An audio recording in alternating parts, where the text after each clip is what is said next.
Decía un gran hombre que la maldad existe porque los buenos no hacen nada. Entonces, si nos limitamos a ser cristianos de domingo y solamente venimos el domingo a persinarnos y a tener un devocional, oír la palabra, y no entendemos la responsabilidad tan enorme que Dios nos ha encomendado, estamos muy lejos de poder verdaderamente presentarnos delante de Dios sin tener nada de qué avergonzarnos. El libro de los Jueces describe, repito, una de las peores épocas que atravesó Israel. Fueron tiempos de apostasía muy grandes, por lo que Dios tenía que levantar hombres para que volvieran el corazón del pueblo a Dios.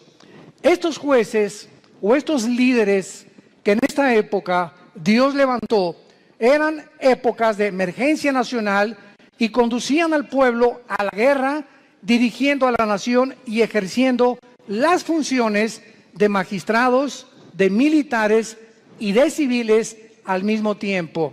Porque en esta época, ¿verdad?, el sacerdocio estaba por los suelos y no había realmente un gobierno civil que se pudiera respetar. Esta es, en Jueces capítulo 6, la cuarta vez en el libro, la cuarta vez que Dios levanta una nueva generación que le fallaba a Dios. Y esta generación había sido cautivada por el mundo. Era una generación donde vivían, y vamos a comparar esta época, que por eso escogí este capítulo, con la crisis emocional, social, política, diplomática y emocional que estamos viviendo tú y yo en este siglo XXI al cual hemos entrado. Esta generación, ¿verdad?, dejaron de vivir separados para Dios y a desear el estilo de sus vidas mezclándose en las fiestas, en las diversiones, en todos los ritos paganos, con un cristianismo completamente diluido. El mensaje que se propagaba ya no era el mensaje del evangelio como ahora en nuestra época.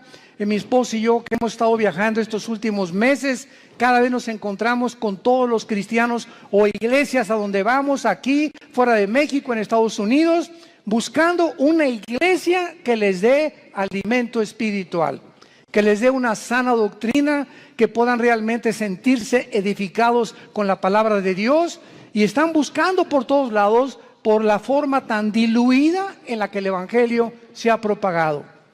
Y al mismo tiempo vivimos una época de cinismo espiritual. Hace algunos días yo estaba en una conversación con una persona que conozco hace muchos años en Cristo.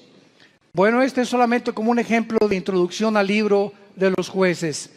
Y esta persona yo la conozco ya hace muchos años. Es más, él vino y se convirtió bajo nuestro ministerio. Y entonces yo oí hace como algunos meses que él había abandonado a su esposa y había abandonado a sus hijas. Y se había ido, pues, desde luego con un amante, ¿verdad? Con otra muchacha, su secretaria, o no sé, no importa quién haya sido. Entonces me encuentro yo a esta persona y comienzo a decirle, oye, ¿qué fue lo que sucedió? ¿Verdad? Que estoy en mi corazón partido a la mitad por lo que tú has hecho. ¿Y saben ustedes lo que me contestó esta persona que tenía aproximadamente o tiene casi 15 o 20 años en Cristo? Bueno, pero ya nos perdonó Dios. Le digo, bueno, ¿te perdonó a ti? No, es que mi esposa pues ya también anda buscando otro. Pues claro, le dije, no se va a quedar a vestir santos. Si tú te vas con la amante y te casas con la otra, tu esposa no se va a quedar a esperarte toda la vida. Entonces no vengas con ese cinismo y decirle, pues ella arregló su vida, ya nos perdonamos los dos y ya me perdonó Dios. Inmediatamente lo que yo detecté fue lo siguiente, que hay cantidad de personas que se llaman cristianas y que piensan de la misma forma, total que Dios me va a perdonar y me puedo divorciar. Y ya que me case con otro y forme otro hogar, entonces ya Dios me puede perdonar y comienzo nuevo. Porque él me dijo, bueno, ¿y ahora qué sigue? Le dije, lo que seguía era lo siguiente. Si tú abandonas a tu esposa por adulterio y por otra mujer, tú te arrepientes de tus pecados y esperas que tu esposa te perdone y te esperas antes de casarte a que se case ella primera para que tú quedas libre. Esa es la forma en la que la Biblia nos traza el divorcio, el adulterio. Para Dios es algo gravísimo el divorcio, gravísimo. Porque es la santidad más grande que existe y la institución más santa que existe, el matrimonio. Y ahora por cualquier cosa, todo el mundo busca, hasta porque no me cocina bien, me busco otra cocinera. Es increíble la ligereza en la que la sociedad se encuentra actualmente. Y de acuerdo a la Biblia, la única causal de divorcio es el adulterio, nada más. Que me pega, pues te esperas y oras por él y se separan temporalmente, pero es el adulterio la única razón, y el abandono de hogar, que el gavilán te pega y se va con otra, que abre la jaula y que vuele lo más lejos que pueda. Pero bajo ninguna otra circunstancia la Biblia aprueba el divorcio. Todo esto lo vamos a tratar en el seminario de matrimonios allá en la Riviera Maya. Estoy preparando una serie de mensajes tremendos. Los esperamos que nos acompañen ahora en octubre. Y este es solamente un caso de cómo vivían los jueces. Era un tiempo de cinismo espiritual. Era un tiempo en que todo lo tomaban a la ligera. Al cambio que Dios me perdona. Esto se llama tomar la gracia con libertinaje. Aprovecharse de la gracia de Dios y vivir una vida de libertinaje. Pues al cambio que Dios me perdona. Vamos a ver estas crisis en la época de Gedeón. Capítulo 6, del 1 al 5, veamos el escenario en el que se encontraba Gedeón. Los hijos de Israel hicieron lo malo ante los ojos de Jehová, y Jehová los entregó en mano de Madián por 7 años. Recordemos que Madián era uno de los hijos de Cetura, la segunda esposa de Abraham. Cuando se murió Sara, se casó con Cetura y de ahí nacieron los madianitas. Lo podemos ver en Génesis capítulo 25. Entonces los madianitas eran primos hermanos de los israelitas o medios hermanos de los judíos. Y la mano de Madián prevaleció contra Israel. Y los hijos de Israel, por causa de los madianitas, se hicieron cuevas en los montes, cavernas y lugares fortificados. Pero pues sucedía que cuando Israel había sembrado, subían los madianitas y amalecitas, y los hijos del oriente contra ellos subían y los atacaban. Y acampando contra ellos, destruían los frutos de la tierra hasta llegar a Gaz. Y no dejaban que comer en Israel ni ovejas, ni bueyes, ni asnos. Porque subían ellos y sus ganados, y venían con sus tiendas en grande multitud, como langostas.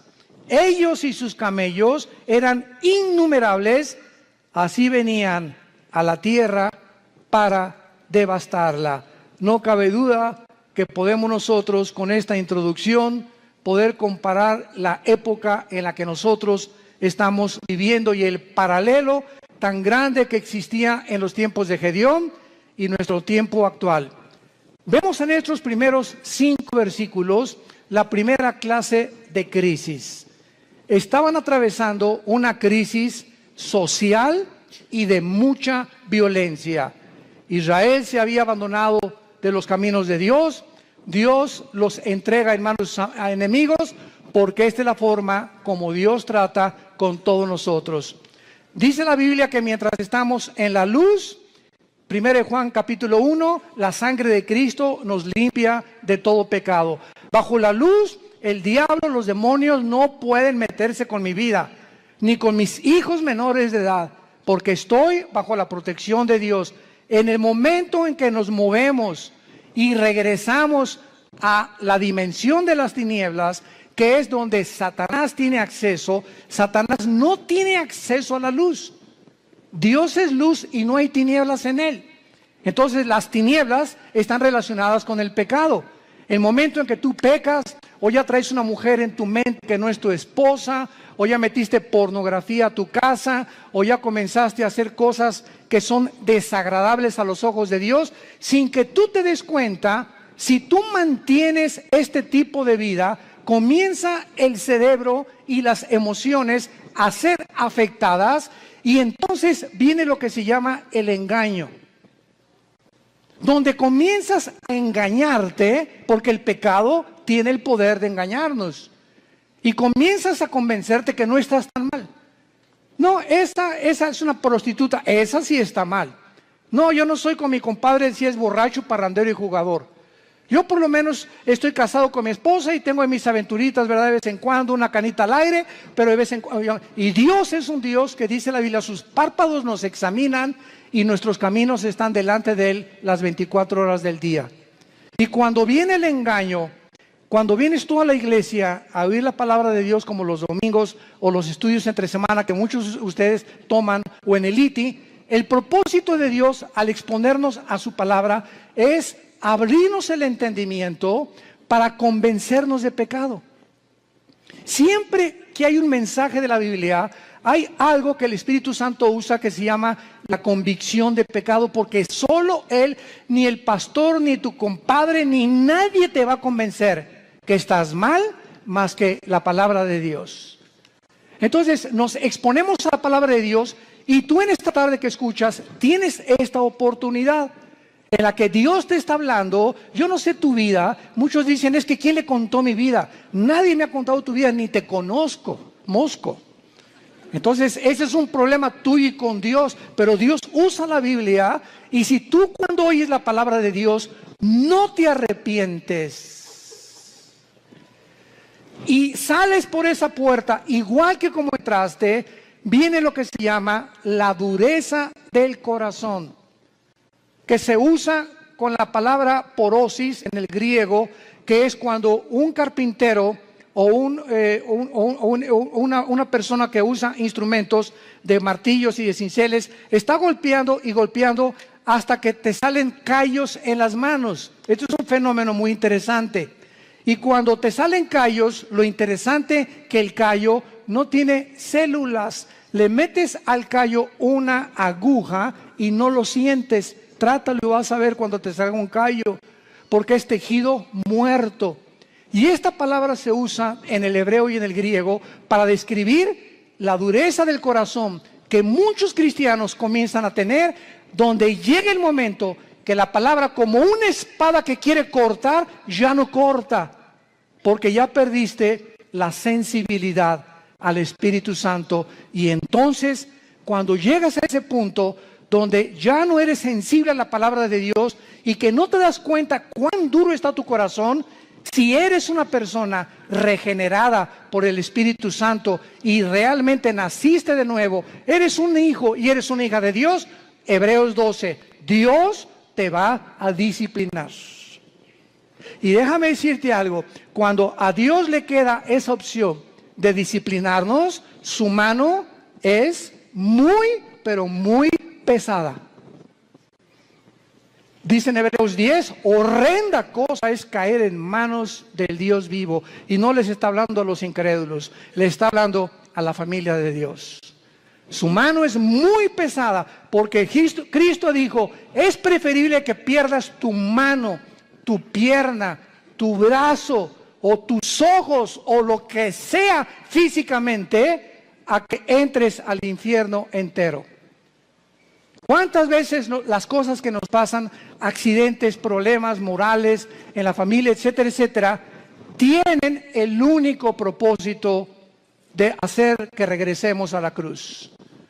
Porque Dios sabe, nos ama tanto, tanto, tanto Jesús, que Él prefiere que podamos sufrir físicamente o moralmente con la única razón de regresar a la cruz.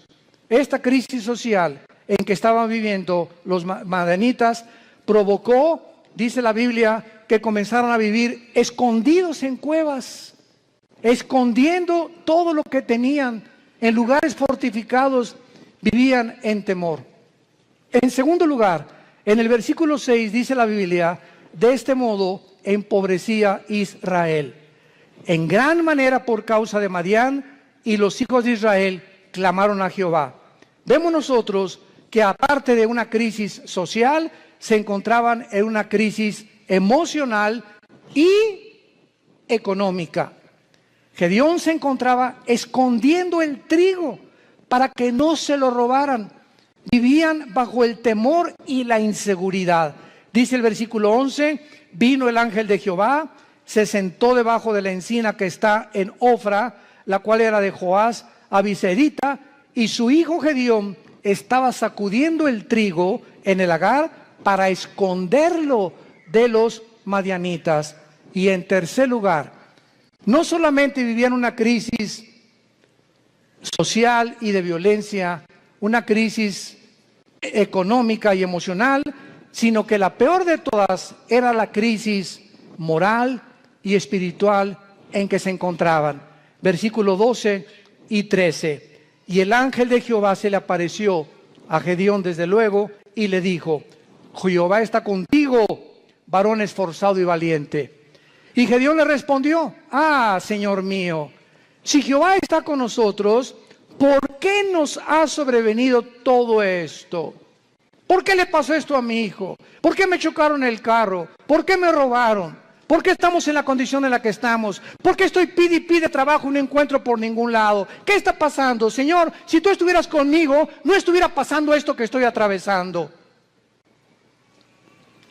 ¿Y dónde están todas sus maravillas? Le sigue diciendo Gedeón al ángel. A ver, ¿dónde están las maravillas de Dios? Que nuestros padres nos han contado diciendo que nos sacó Jehová de Egipto. Y ahora Jehová nos ha desamparado y nos ha entregado en manos de los madianitas. Y mirándole Jehová le dijo, ve con esta tu fuerza y salvarás a Israel de mano de los madianitas. ¿No te envío yo? Vamos a ver esta aplicación rápido de las tres crisis sociales para continuar desarrollando esta conferencia. De la misma manera, la sociedad en que vivimos ahorita, vivimos una crisis social, oprimida por la inflación, las guerras, el hambre, las naciones fuertes oprimiendo a las débiles, crímenes, secuestros, robos, actos de terrorismo al inicio del siglo XXI. Agreguémosle esto, que vivimos, escuchen esto, vivimos la confusión política y diplomática más grande de la historia. Vivimos la confusión política más grande y diplomática de la historia. Podríamos decirle nosotros que nacimos después de la Segunda Guerra Mundial, que desde la Segunda Guerra Mundial que Estados Unidos se levantó como la supremacía política, económica y militar del mundo, seguido por la Unión Soviética o las repúblicas socialistas soviéticas, hasta el siglo XXI hemos entrado a un punto donde ya entre las mismas naciones, a pesar de la grande tecnología y los avances científicos que tenemos, nos encontramos tan confundidos políticamente, donde ya los gobiernos del mundo ya no saben qué sistema de gobierno utilizar, si socialismo, si comunismo o socialismo y comunismo mezclarlo, si democracia, si monarquía, porque los sistemas que se han probado hasta el siglo XXI, las mismas democracias han fracasado. El siglo XX demostró que el comunismo no era un sistema que se podía aplicar a ningún gobierno del mundo, como lo dijo Mikhail Gorbachev en su libro La Perestroika. Vemos ahora que la democracia, pues se siguió el patrón de la democracia, el modelo de la democracia, porque era Estados Unidos el que iba como líder. Y los países dijeron, bueno, pues si en Estados Unidos el mejor vestido, el país mejor vestido, el mejor alimentado, el que más guerras ha conquistado, guerras ha ganado, y el que sacó al comunismo, al fascismo y al nazismo del siglo XX, vamos a seguir ese modelo. Y vemos ante nuestros ojos, al entrar aquí al siglo XXI, los que venimos desde el siglo pasado, que la democracia es una fanfarronería ya. Ya no es cierto que hay democracia, no es cierto que el pueblo gobierna, no es cierto que hay respeto por las instituciones. Vivimos una confusión, un caos político y diplomático, donde todos los sistemas se están derrumbando a nuestros ojos, todas las ideologías se están desmoronando, todo está cayendo delante de nuestros ojos. Y ahorita los jóvenes, nunca, como en los últimos 10 años, había habido tantos suicidios de muchachos de 8 a 16 años. Nunca había habido tantos suicidios. Los jóvenes están quitando la vida, no quieren vivir en el mundo que tú y yo vivimos. Y ahí están muchos de nuestros hijos también. Dichosos los padres que tienen una educación cristiana a sus hijos. Dichosos sean. ¿Por qué? Porque se están cansados de tantas mentiras, de tanta hipocresía que ven por todos lados. Y cuando nosotros, que se supone que somos la única luz, les mentimos y nos ven que somos completamente unos farsantes en el lugar, y peleándome enfrente de ellos y con mi esposa y yo, y dándoles un mal ejemplo, ¿qué les queda a los jóvenes? Si no es Jesús, ¿quién más entonces? Dicen ellos, si Jesús no funcionó en mis papás, ¿cómo va a funcionar conmigo? Y en el día del juicio y el día del tribunal de Cristo daremos cuentas de todas estas ingratitudes y deslealtad que tuvimos hacia Dios. Vivimos un mundo de confusión y de crisis social.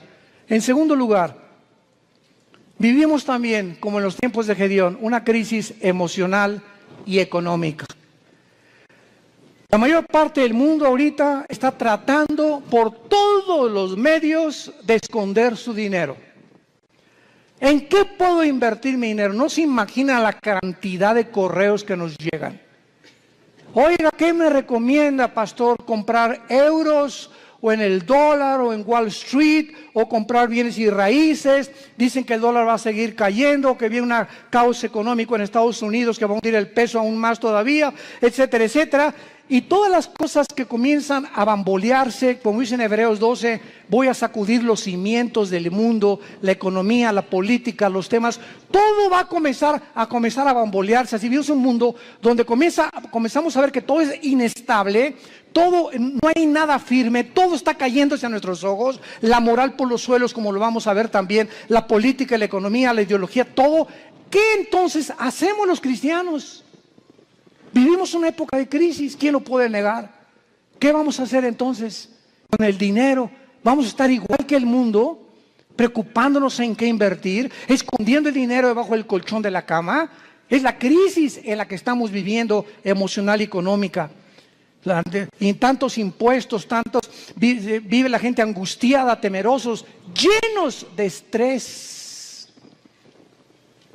La clínica Mayo en Rochester, una de las clínicas más prestigiadas en medicina, el Hospital Hopkins en Inglaterra, de Estados Unidos, de las instituciones más prestigiadas en medicina, llegaron a un acuerdo el año pasado, que la causa número 1 de problemas físicos en el ser humano actualmente y emocionales tienen una sola raíz.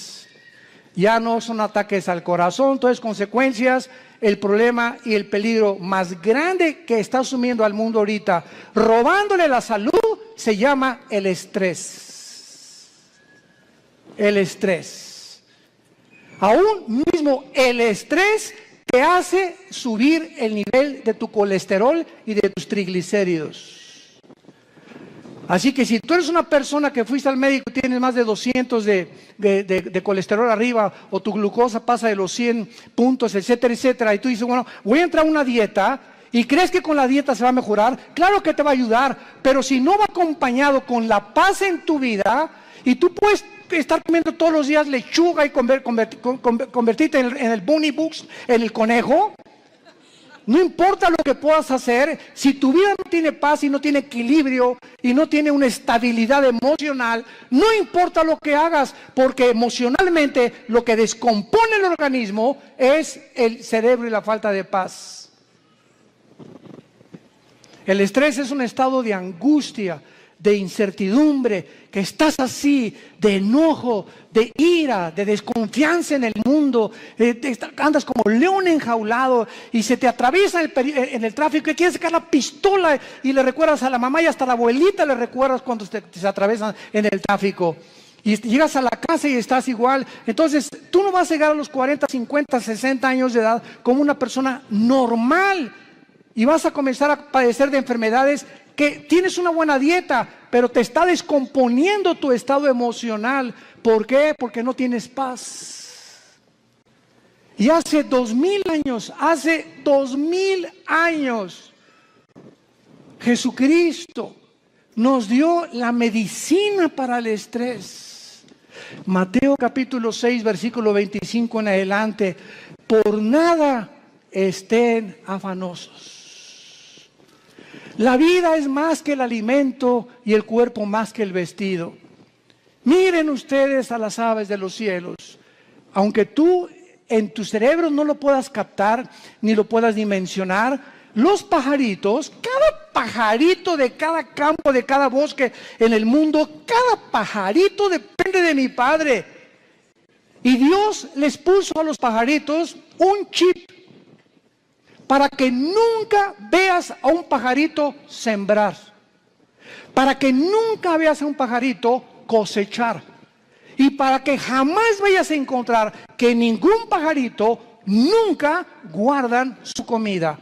No la almacenan en Banamex ni en Bancomer. Y sin embargo, vale $1 cada pajarito, $2.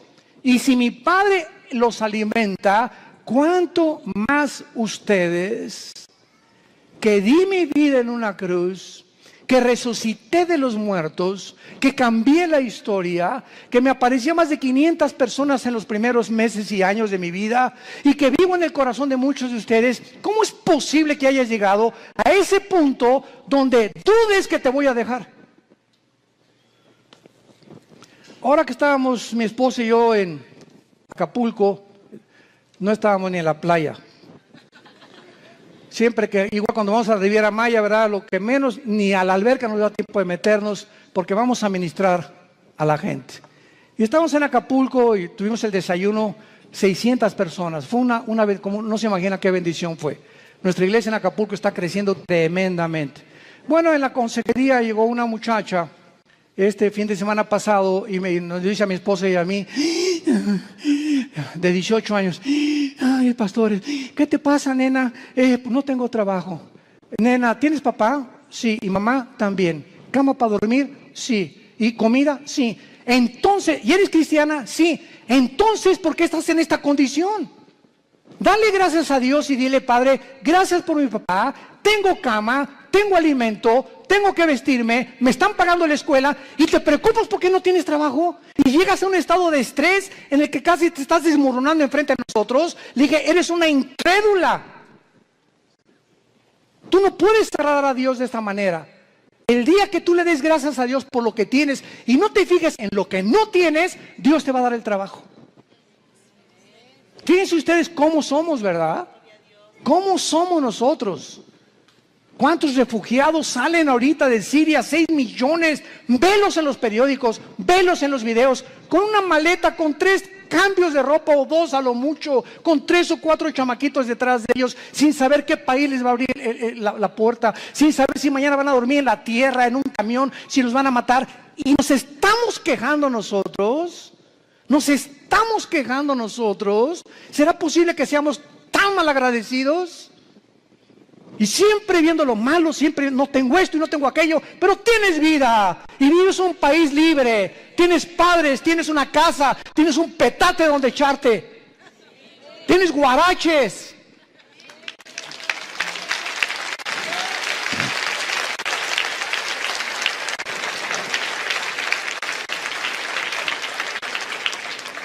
Vivimos una crisis moral y una crisis espiritual, no cabe duda. Y tenemos que entender que no es como comenzamos, recuerda esto, sino como terminamos lo que vale delante de Dios. Como este muchacho que comenzó muy bien, 20 años discipulándolo, ya se va con una otra chamaquita y deja a su esposa y todo. Le digo, recuerda que no es como comenzaste, es como terminaste. Y estás terminando mal. Le dije, vas mal y vas a acabar mal. Comenzaste muy bien, pero todo aquello que tú hiciste no te será tomado en cuenta. Porque lo que importa es cómo llegamos a la meta. Lo que va a contar delante de Dios. Pues hice un asilo para ancianos, hice un orfanatorio para niños. Eso fue del pasado. Hoy, si tú mueres, hoy en la noche. Ahorita saliendo te atropella un camión, se te avienta encima un camión de 10 toneladas. Y te da como tortilla aplastado y llegas al cielo ahorita mismo en la tarde. ¿Qué le vas a decir a Dios? ¿Qué hiciste con tu vida? Lo alabaste, lo bendeciste. ¿Cuánto de tu tiempo se lo dedicaste a Él? ¿A cuántas personas les hablaste de Jesús? ¿A cuántas personas de tu familia ya has traído a la cruz? Hoy, ¿qué es tu vida? Tú no sabes si hoy es el último día que vivimos. Nadie lo sabe. En Hebreos capítulo 6 hay una exhortación muy fuerte y se nos dice, Hebreos 6, 11 y 2. Pero deseamos que cada uno de ustedes muestre la misma solicitud hasta el fin. Otra vez, no es como comenzamos, sino mantener el mismo ritmo. Por eso se compara la vida cristiana con los maratones en Hebreos 12, que corramos de tal manera que alcancemos el premio. Entonces, no es solamente como comenzamos, sino mantener el ritmo, mantener el ritmo, mantener el ritmo. Y vienen los ánimos, y vienen las tormentas, y vienen las lluvias, y problemas, y el dólar, y el petróleo, y las guerras. Y nada te apachurra, nada te amedrenta, nada. Ay, pues ya sé las cosas. Ay, ya me quiero morir. No, de todas las cosas. El espíritu que Dios nos ha dado es un espíritu de poder, es un espíritu de amor, de dominio propio. Pero cuando tú te despegas de este libro y cuando tú abandonas a Dios, viene como una catapulta, como un huracán, como un tsunami, todos los problemas en tu vida y no tienes fuerzas para poder soportarlo, ni para poder resistirlo, y te vienes al suelo y te emborrachas y te drogas y abandonas a tu esposa y comienzas a buscar las salidas fáciles porque no tuviste el poder que no le dijiste al Espíritu Santo que te fortaleciera. Y por eso muchos de ustedes viven una crisis moral, de depresión y de estrés, porque no es cierto que creen en Jesús. Se han soltado de Jesús y en este tiempo de crisis el corazón está siendo probado. Dios nos está probando en esta época porque escúchenme, somos la última generación que estoy seguro que nos vamos en el arrebatamiento de la iglesia. Y por ser la última generación nos va a pasar por el fuego Dios, por el fuego. Y las pruebas van a demostrar cuántos realmente eran hijos e hijas de Dios. Deseamos que cada uno de ustedes muestre la misma solicitud para plena certeza de la esperanza, a fin de que no se hagan perezosos, sino imitadores de aquellos que vean las dos cosas y los dos elementos indispensables, la fe y la paciencia, heredan las promesas. Si tú no confías en Dios y no eres paciente con Dios, tus anhelos, tu destino, tus sueños, tu visión, lo que tú quieras para tus hijos, para tu matrimonio y para tu negocio, no lo verás realizado porque te diste por vencido. Porque tiraste la toalla. Porque dijiste, no, ya, avienten la toalla, paren la pelea. Ya no aguanto tanto trancazo. Y estamos en un mundo donde vemos los campos llenos de cristianos amargados.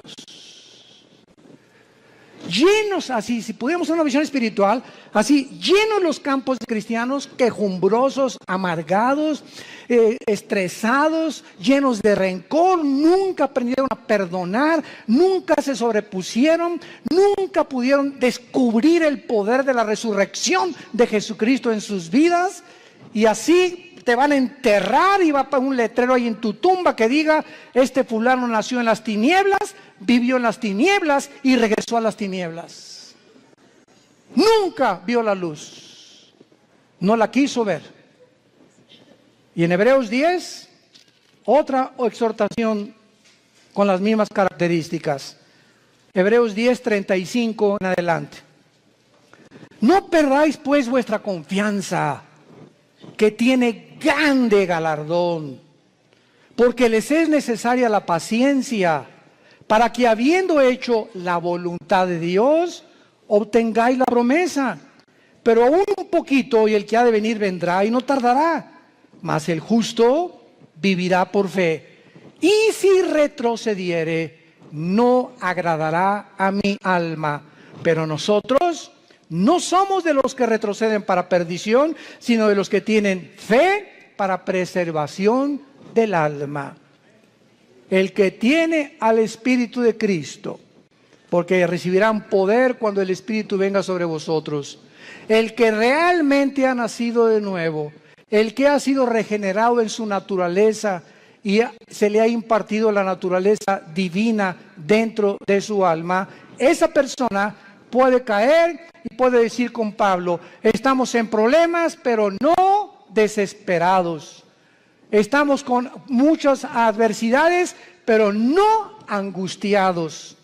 Perseguidos, mas no desamparados. Derribados, pero no destruidos. Llevando por todas partes la muerte de Jesús en nuestros cuerpos, para que la vida de Jesús se manifieste a través de nuestros cuerpos mortales. Esta es la expresión de un hombre de Dios. Un cristiano verdadero tiene problemas, pero nunca llegará a la angustia. No tengo trabajo. ¿Qué voy a hacer? Nunca llegarás a ese punto de sentirte arrinconado donde no ves ninguna ventana, el mundo se te cerró, todo es tinieblas, porque no puedes ver a través de esas tinieblas, simplemente porque no quieres verla, porque no es cierto que crees en el poder de la resurrección del Hijo de Dios. Decía en Filipenses 2 Pablo, todo lo que antes lo tenía por ganancia lo tengo por basura, con tal de conocerle y ser semejante a él en su muerte, y con el fin de poder conocer el poder de su resurrección. No solamente Cristo nos quiere que seamos iguales a su Hijo en conocimiento, en teología y en cosas intelectuales y de mucho conocimiento bíblico, sino que ese conocimiento nos transforme en guerreros, en guerreras, en hombres y mujeres que empujemos en la generación que tenemos, que no tengamos temor de nada ni de nadie, ni de los alacranes, del hombre, ni de la política que se cae. No tenemos miedo de nada, porque hay un Dios, nuestro reino está allá arriba, ahí viene la ciudad de Jerusalén, ya vienen por nosotros, ya viene una nave espacial grandísima que se llama la Nueva Jerusalén, donde va a aterrizar aquí en Apocalipsis 21 y 22, y donde vamos a vivir para siempre, y esa es la esperanza. Y mientras que se caiga el mundo, que se derrumbe el mundo, pero no me voy a dejar vencer por el mundo, porque el mundo no tiene esperanza. Tú y yo tenemos esperanza. Y esa esperanza es la que tenemos que transfundir a nuestros hijos.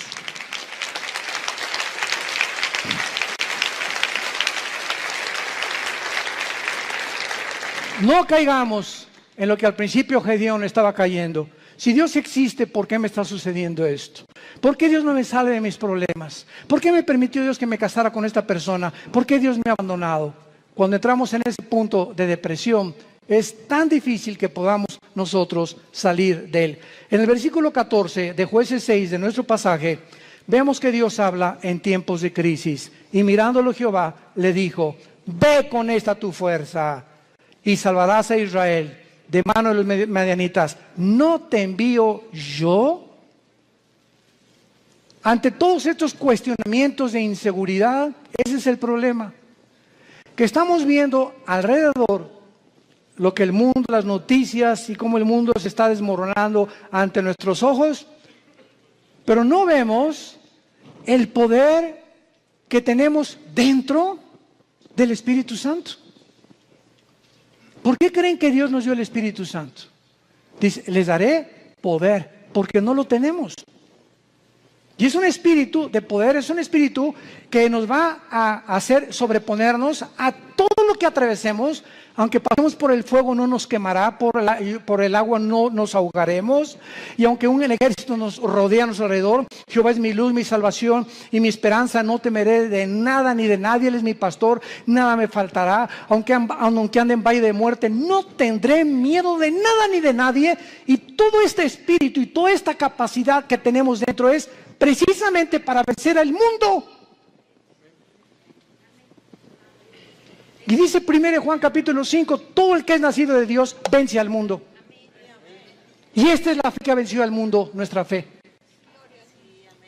Entonces tenemos que entender, si no somos vencedores y somos un grupo de cristianos tirados, quejumbrosos, tirándose, niñas de almas, y te dejas llevar con todas las malas noticias del mundo y por acá y por allá, simplemente es porque te has desconectado de la fuente de energía. Porque separados de Él, nada podremos hacer. De la misma manera, Dios te habla y te dice lo mismo. Te he llamado para enviarte a tu familia. ¿Por qué crees que te salvé, dice Dios en esta tarde? ¿Por qué crees que tú fuiste el primero en tu familia en conocerme? Vas a llegar con tu familia, y si son religiosos, o son mormones, o son masones, o son musulmanes, no importa, todos venimos de familiares con diferentes ideologías. Y Dios toma a una persona en la familia para iluminarla, para darnos el conocimiento. Así comenzamos en nuestra propia familia. En la familia nosotros comenzamos con mi hermano Alejandro, que es el director del Instituto Teológico Internacional.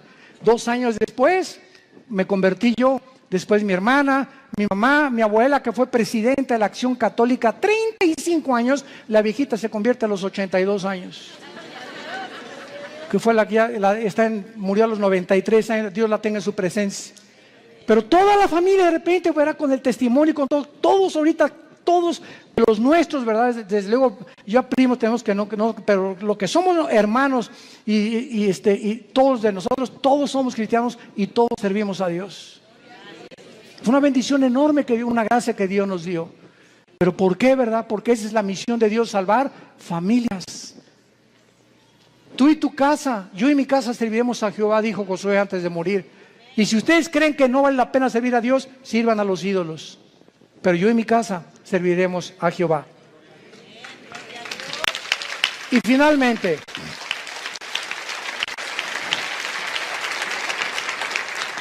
Gedeón le responde a Dios, versículo 15 y 16. Entonces le respondió: Señor mío, ¿con qué salvaré yo a Israel?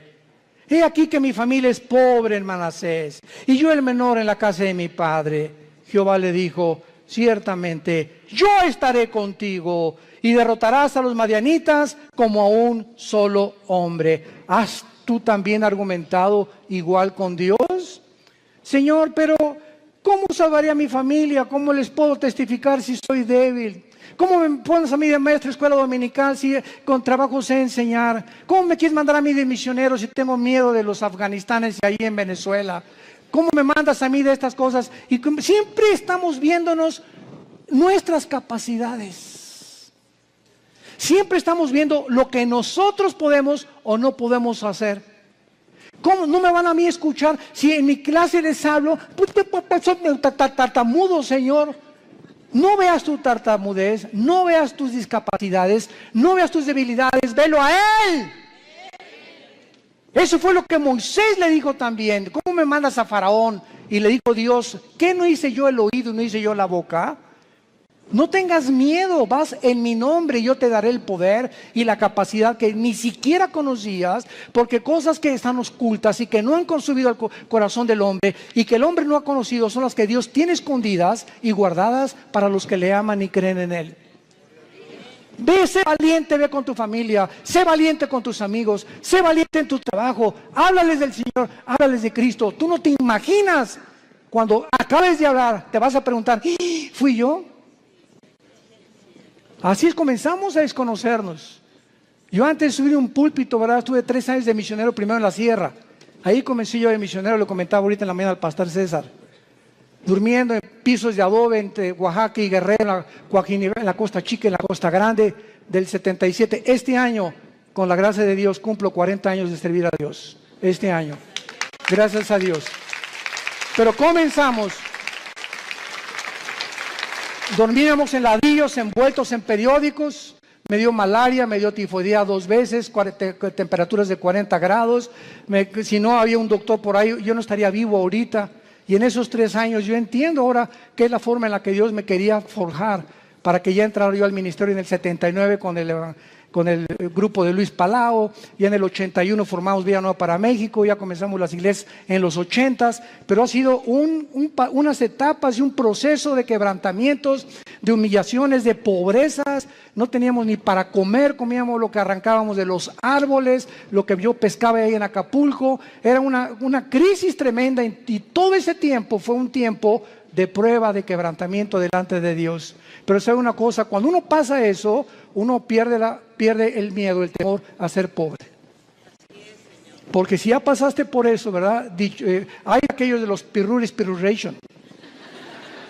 Pero cuando uno fue pobre, y pobre, pero pobre, que duermes en un piso de adobe, y no tienes ni siquiera un cojín donde poder dormirte, ya no le tienes miedo a la vida. Le pierdes el miedo a la vida.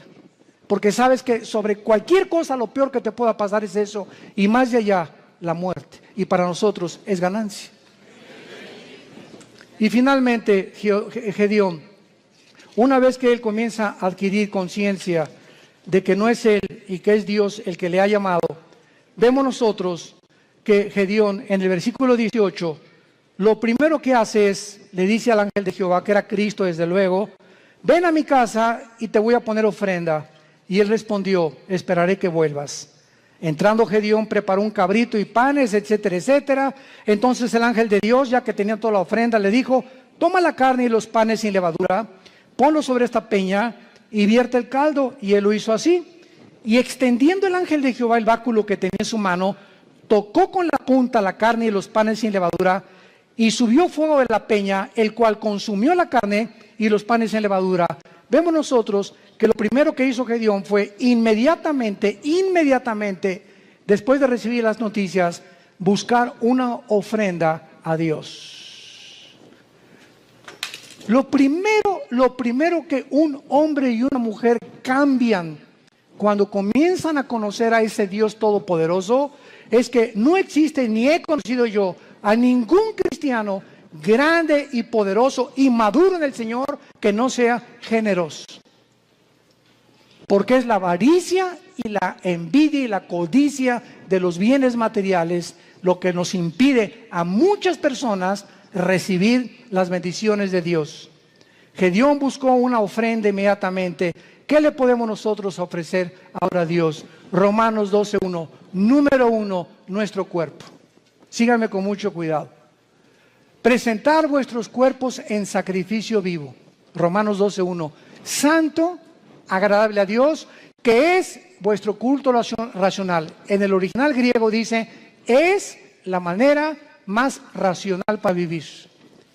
Si tú quieres servir a Dios, lo primero que comienzas es cuidar tu cuerpo. Y no solamente de lo que comes, sino también sexualmente. Nadie puede servir a Dios cuando hay una sensualidad o una sexualidad no controlada. El hombre más sabio del